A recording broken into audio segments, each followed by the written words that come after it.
오늘부터 무슨 주간이 시작이 되죠? 고난 주간입니다. 고난 주간에 예수님이 하신 일이 두 가지가 있습니다. 혹시 기억하시나요? 첫째는 뭔가 이렇게 저주하신 사건이 나옵니다. 뭘 저주했죠? 그래요. 무화과 나무를 예수님이 저주하십니다. 그 다음에 두 번째는 성전에 들어가셔서 막 과격한 행동을 하세요. 이제 막 노끈을 만들어서 채찍으로 성전에 있는 사람들 팍 몰아내고 뭣도 막 엎어버리잖아요.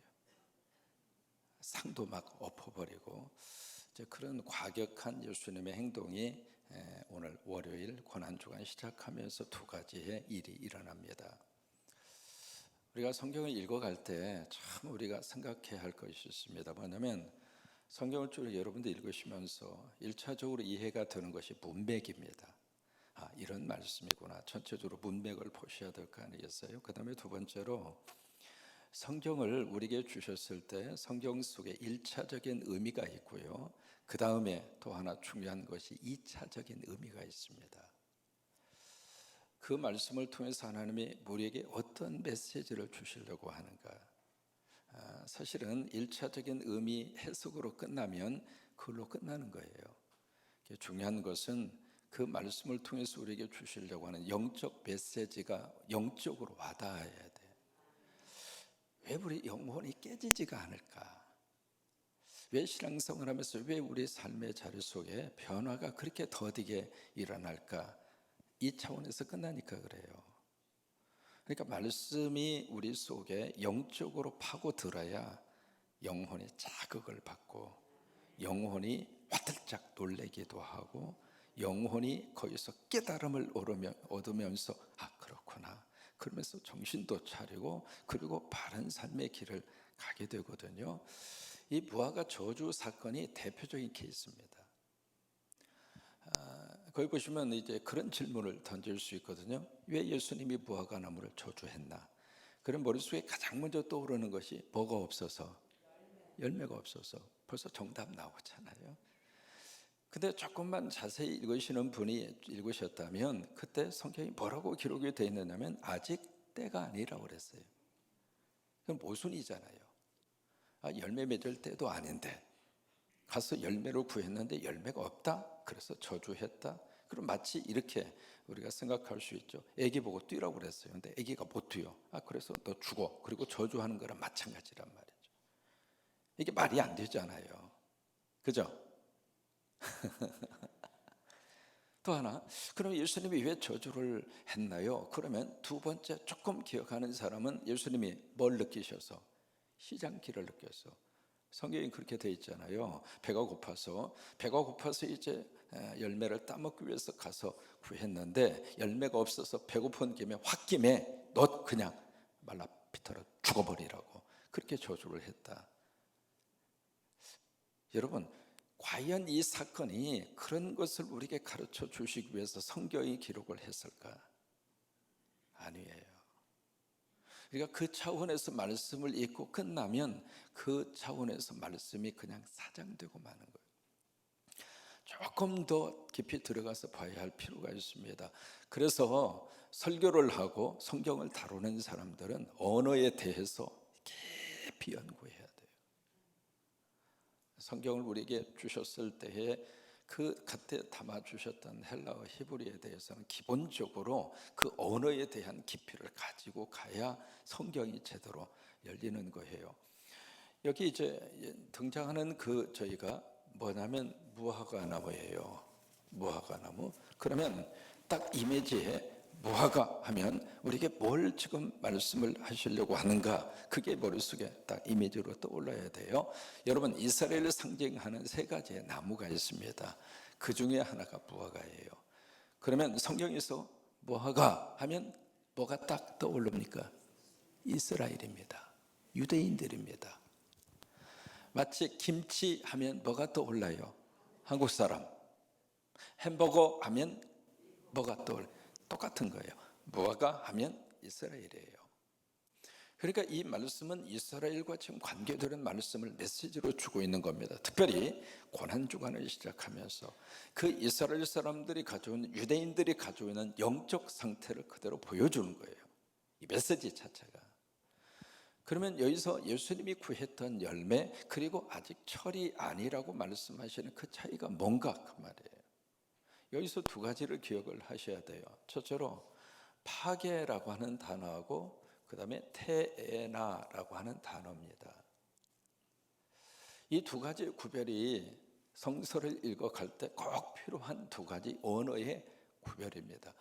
무화과라고 하는 이 나무는요, 4월 달에 열리기 시작해서 10월 달까지 열립니다. 그러면 몇 개월 동안 열매가 맺히죠? 6개월간 열매가 맺힙니다.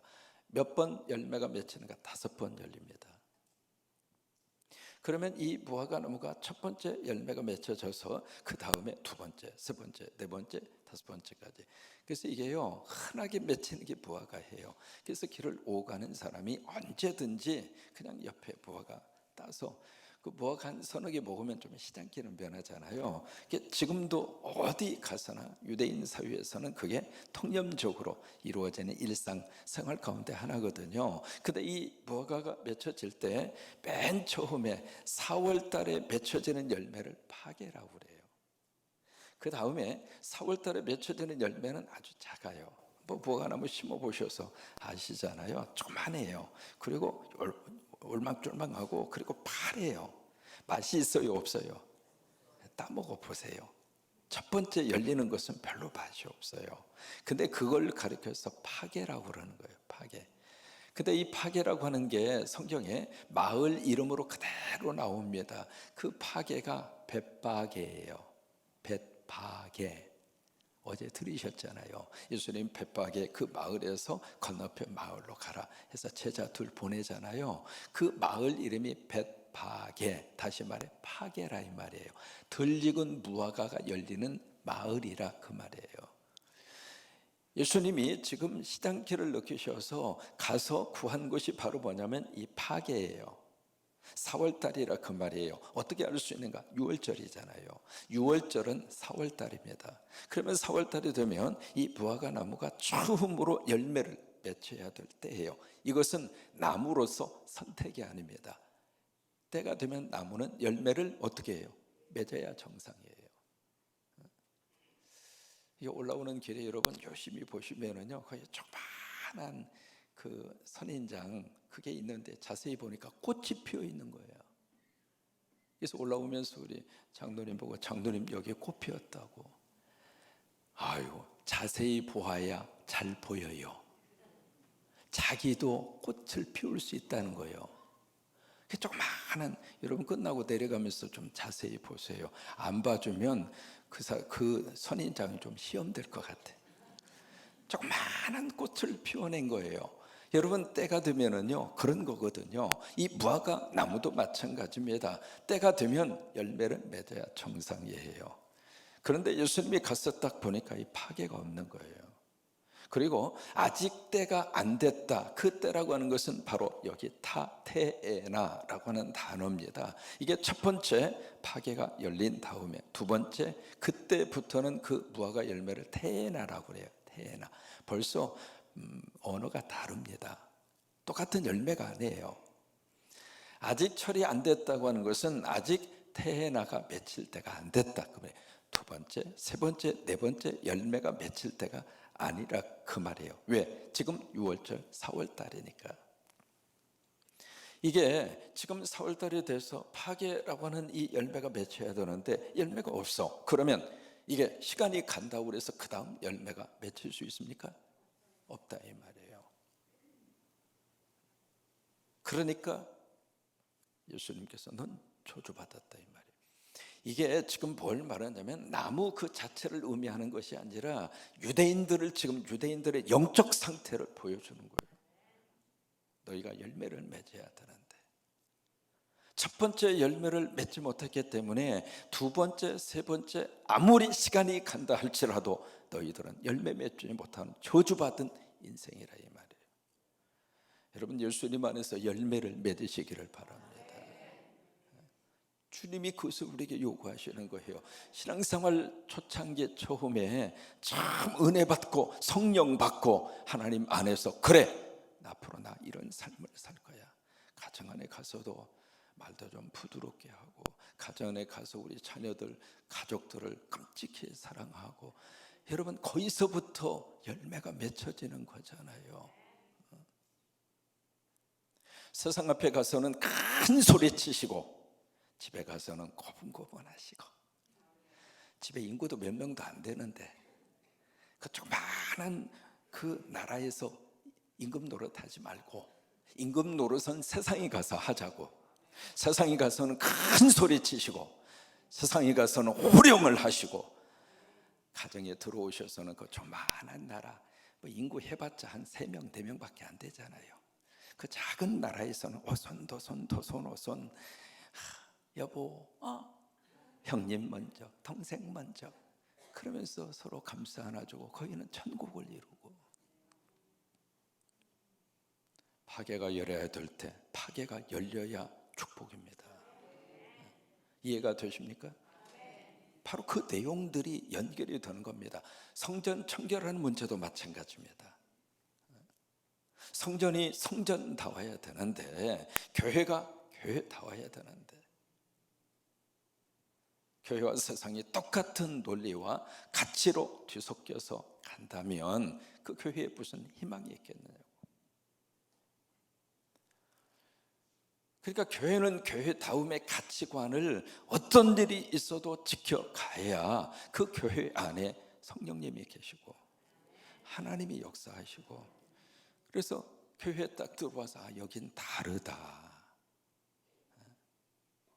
여긴 다르다. 일반적으로 다른 공동체나 다른 어떤 모임이나 다른 조직사회에 들어가서 경험했던 분위기와 그 생각과 말이 교회에 들어와서 여긴 다르네, 그게 교회지. 늘 고민해야 합니다. 교회에 가장 늘 질문하고 고민해야 하는 것은 이 교회의 기준이 말씀인가? 자꾸 고민하고 또 질문을 던지고. 그래서 예수님이 채찍을 들어서 성전을 정결하면서 뭐라고 말씀을 하세요? 내 집은. 여러분, 교회를 향해서 내 집이라고 말씀하시는 분은 예수님밖에 없어요. 내가 지었으니까 내 집이다, 그건 세상적인 개념이죠. 내가 돈 내서 내가 했으니까 내 거다, 그것은 자본주의 논리일 뿐이죠. 교회를 향해서 This is my house, 내 집이라고 주장할 수 있는 분은 예수님밖에 없어요. 왜요? 십자가 보혈로 그래서 세우신 곳이 교회니까. 내 집은 만민이 기도하는 집이라. 여기서 하나님 만나고, 여기서 하나님과의 교제가 이루어지고, 여기서 하나님의 역사가 나타나고, 여기서 하나님의 임재가 있고, 여기에 내 억울한 것을 풀어놓을 수 있는 장소가 되고, 여기서 마음껏 눈물을 쏟아놓을 수 있는 장소가 되고, 그래서 아버지 만나는 곳, 아버지를 만나서 위로받고, 아버지를 만나서 행복하고, 아버지를 만나서 살맛을 다시 한번 가슴 속에 품는 곳, 그게 교회지.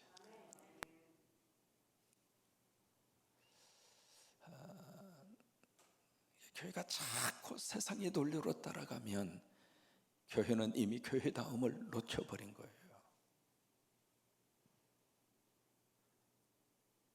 세상보다 더 범법 행위를 하고, 세상보다 더 억지를 부리고, 세상보다도 교인들의 파워를 앞세워서 법을 어기고 질서를 깨고, 그게 교회입니까?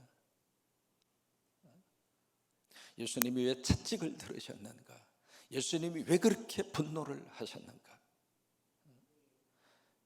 교회는 손해보는 일이 있어도 바른 길을 걸어가야 하고, 교회는 더디간다 할지라도 법을 지키고, 그게 교회지. 오늘 이 오병이의 기적의 사건 여러분 너무 잘 아시잖아요. 이게 너무 잘 알면서도 너무 잘 몰라요. 그것은 우리들만의 문제가 아닙니다. 제자들도 뜻을 몰랐으니까. 예수님과 함께 했던 그 제자들도 오병이의 기적의 현장에 있었고, 저도 그 벳세다라고 하는 그 들녘 현장에 가봤거든요. 그 현장도 가서 보고, 그래서 그 자리에서 그 기적의 현장을 경험을 했던 제자들도 이게 뭔가 싶어가지고 계속 그것을 자꾸 엉뚱한 모습으로 해석을 해요. 그러니 우리들은 오죽하겠습니까? 그래서 다 이해를 해요. 이해를 하는데 또 하나 좀 더 우리가 고민하면서 이 말씀을 통해서 주시려고 하는 영적 중요한 메시지를 다시 한번 우리가 붙들었으면 좋겠어요. 복음서의 기적이 33가지가 나옵니다. 33가지 기적 가운데 마태, 마가, 누가, 요한 4개 복음서에 기록이 된 유일한 기적이 오병이의 기적입니다. 마태하고 마가하고 누가는요 비슷해요, 이 환경 자체가. 근데 요한복음에 가서 보시면 이 기적 자체의 뉘앙스가 약간 다릅니다. 요한복음에는 빌립이 등장하고 안드레가 등장하고 그래요. 그때 마태나 마가나 누가는 거의 비슷한 그런 분위기로 이렇게 흘러갑니다. 흘러가는데 뭐 일반적인 내용들은 여러분 다 기억하고 계시니까 그것을 뭐 반복할 필요가 없겠고요. 중요한 것은 그거예요. 이 오병이의 기적의 사건을 단순히 뭐 내가 가지고 있는 거 바치니까 헌신을 하니까 그 헌신을 통해서 하나님 오병이어로 복을 주시고 그렇게 기적을 주신다, 그 차원에서 끝나면 유치원 수준입니다. 아니면 그 작은 것을 그래서 그렇게 설교를 하면서 교인들 보고 호주머니에 있는 것 빨리 꺼내서 돌아.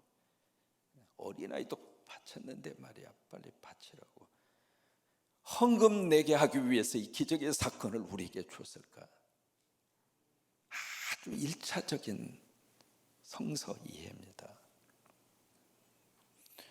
아니면은 그것을 가지고 이렇게 축사하니까, 감사를 하니까 기적으로 뻥 하고 이렇게 뻥튀기 하는 것처럼 부풀려 가지고 그렇게 많은 사람을 먹게 해 주셨다. 그러니 아무리 어려워도 감사하라고, 추수감사주일 헌금하라고 본문으로 이 말씀을 주셨는가? 국민학교 수준의 이해입니다. 여기 말씀 속에서 우리가 주목해야 할 필요가 있습니다. 이 기적의 사건을 누가 끌고 가시는가? 다른 기적의 사건은요 여러 가지 이렇게 케이스가 나오는데, 이제 본인이 와서 백부장 종 같은 경우에는 백부장이 장로님들을 시켜서 부탁하잖아요. 고쳐달라고. 혈루병을 앓던 여인 같은 경우는 본인이 와서 예수님을 만지잖아요.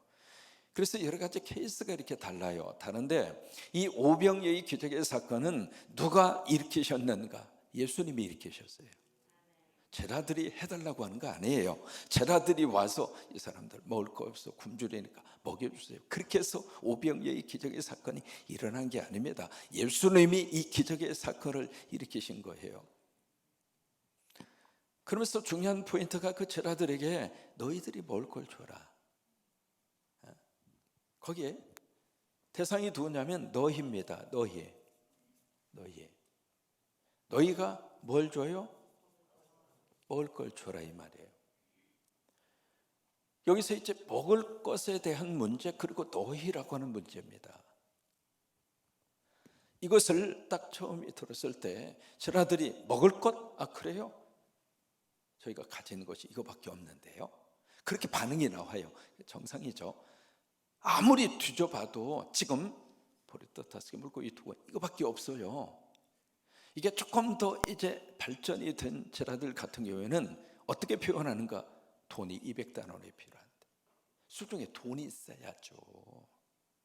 사닥에 먹인다 할지라도 살 수도 없고, 왜? 외딴 곳이니까. 영어로 리모트 플레이스라고 하는 말을 쓰고 있거든요. 여기 가버나움에서 7km 떨어져 있습니다.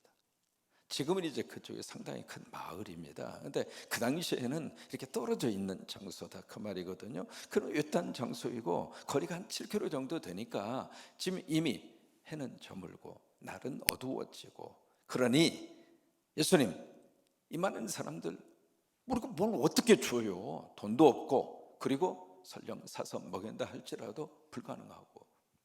그 제자들의 그 반응이 결코 잘못된 게 아니거든요. 그 제자들의 반응이 결코 틀린 게 아닙니다. 맞아요. 맞는데 제자들의 이해가 왜 거기서 끝나는가? 이 먹을 것이라고 하는 것을 자기 차원에서 이해하고 끝나는 거예요. 예수님은 그 차원에서 말씀하신 게 아닙니다. 너희가 먹을 걸 줘라. 그러면서 이제 먹을 것에 대한 예수님이 그들에게 딱 보여주는 것이 이 오병이의 기적의 사건입니다. 그래서 요한복음에서는 표적이라고 그런 거예요. 이것을 기적이라고 말을 안 하고 표적이라고 요한복음에서 구태여 언어를 바꾼 이유가 있습니다.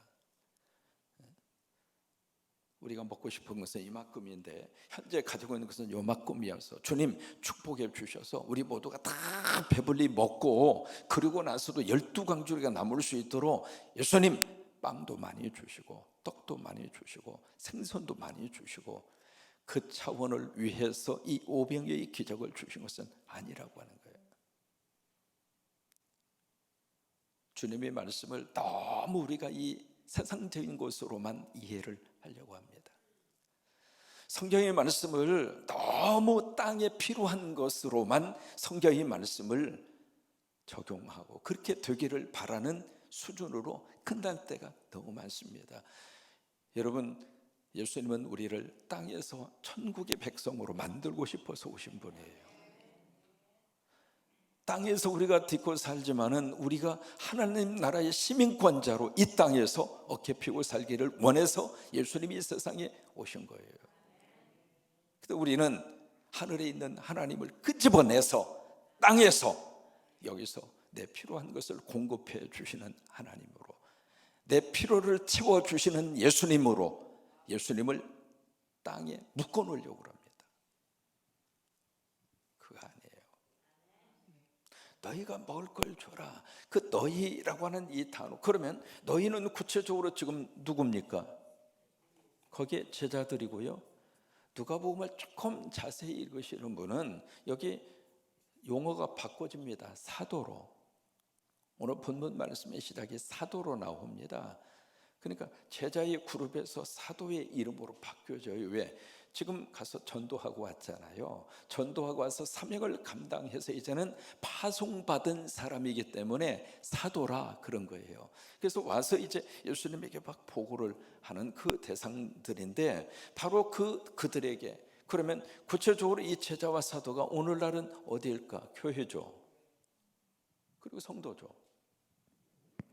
그러면 교회가 이 사람들에게, 여기 이제 불특정 다수입니다. 특별히 뭐 교인들, 그 다음에 안 믿는 사람도 구별한 게 아닙니다. 불특정 다수. 예수님이 거기 계신다고 그러니까 몰려왔잖아요. 여러 군데에서 몰려온 그 모든 사람들을 예수님이 전부 다 환영합니다. 거절하지 않았어요. 다 환영을 해서 하나님 나라를 그들에게 가르치고 그들의 각색 병든 자를 치유합니다. 여러분, 이게 말씀 사역과 치유 사역이에요. 그래서 말씀 사역이 이루어지는 장소에 치유의 역사가 동시에 일어납니다. 설교 듣다가 병이 떠나고요, 설교 듣다가 귀신이 떠나고요. 왜요? 이것은 동시적으로 일어나는 사건이에요.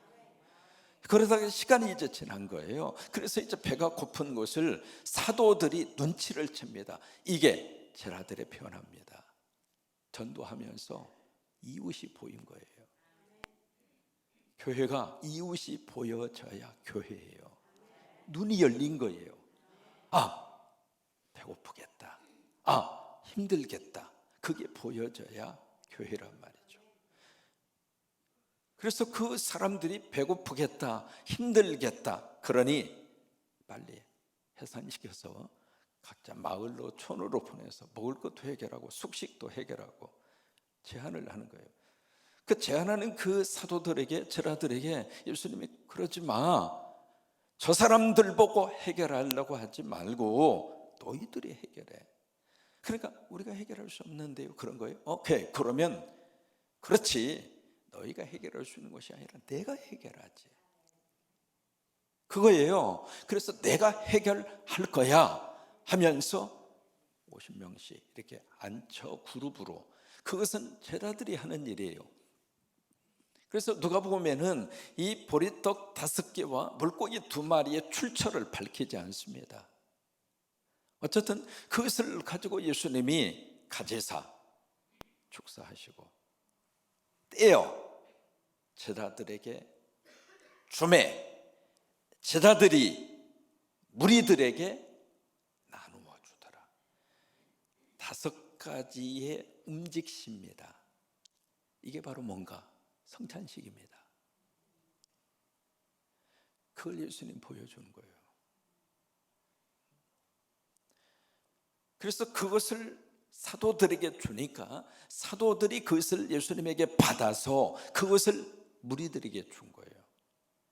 그러면 무리들에게 줬는데 그 무리들이 5,000명이나 되더라, 그렇게 말씀을 하잖아요. 그런데 먹고도 몇 개가 남아요? 12광주리가 남아요. 여러분, 성경에서 숫자는 전부 의미 있는 숫자입니다. 그냥 등장한 게 아니에요. 물고기가 보리떡이 몇 개예요?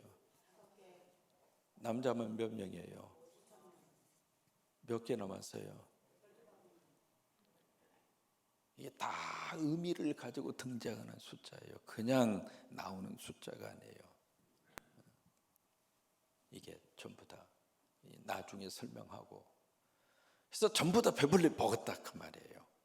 그러면 여기서 지금 너희가 먹을 것을 줘라, 그 먹을 것이 과연 뭐냐 그 말이에요. 배고프니까 빵 공급하고, 그 차원으로 이 말씀을 주신 것이 아니고 그 차원을 뛰어넘습니다. 요한복음 6장에 오병이의 기적의 사건을 정확하게 예수님이 해석을 합니다. 바로 뭐예요? 예수님이에요. 예수님. 너희도 예수 먹고 예수 먹은 너희가 무리들에게 예수를 먹이라 이 말이에요. 여러분, 먹을 것은 예수 그리스도입니다.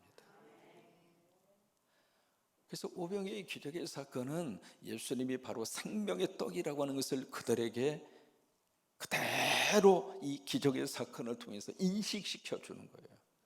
나를 먹어라, 나를 먹어라. 그래서 예수님 그 빵을 가지고 높이 손에 드시고 쪼갰다, 십자가잖아요. 떼어 십자가잖아요. 그래서 그것을 누구에게 줬는가? 제자들에게 준 거예요. 사도들에게 준 거예요. 먼저 사역자들이 예수 먹어야 된다 이 말이에요. 내가 예수를 먹어야 예수를 줄 수 있잖아요. 그 다음에 그것을 먹고 그 예수를 무리들에게 주라 이 말이에요. 여러분, 교회 오셔서 잡수셔야 될 것은 예수 그리스도입니다. 땅의 것으로 끝나지 마시고, 세상은 온갖 것들이 다 땅의 거예요. 어떻게 하면 먹을까? 어떻게 하면, 그것 외에는 없잖아요. 세상의 가치 추구라고 하는 것은 철저하게 땅의 것이고 육신적인 것이고, 교회는 그 차원으로 머무르지 않습니다. 영의 거예요. 그리고 하늘나라의 거예요. 그리고 영원한 거예요. 참 신기한 것은 영의 것을 먹으면 땅의 것은 하나님이 채워주신다고 그랬어요. 우리가 거꾸로 살지 말자고요. 그래서 영의 것으로 충만하고 영의 것으로 배부르면 신기하게도 육신의 것도 하나님께서 해결하시고, 육신의 배고픔도 하나님이 해결하시고, 땅의 것도 막힌 것도 풀어주시고, 그래서 너희는 먼저 그의 나라와 그의 의를 구하라. 그리하면 이 모든 것이 너희에게, 그게 영의 축복의 원리입니다.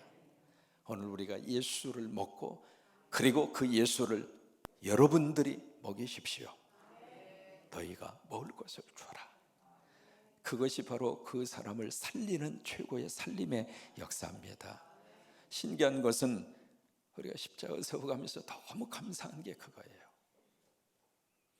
그 십자가 세워지는 그것을 통해서 또 다른 십자가가 또 세워지고, 이게 하나님께서 원하시는 먹을 걸 주는 거잖아요. 주고 나면 또 줄 수 있는 능력을 하나님이 주시고, 주고 나면 하나님이 또 채우셔서 또 줄 수 있도록 능력을 주시고 그래요. 우리가 바로 이런 축복이 이 고난주간 한 주간 내내 머릿속에 충만히 임하시기를 바라고, 고난주간 첫날 우리 선임 장로님이 데오빌로의 복을 5번이나 외치게 해서 너무 감사합니다. 고난주간 복을 5배로 받으셔서 매일매일 영의 눈이 활짝 열리시기를 바라고, 그래서 여러분 설교를 통해서 여러분의 영적인 은혜들이 쏟아지게 되기를 바랍니다.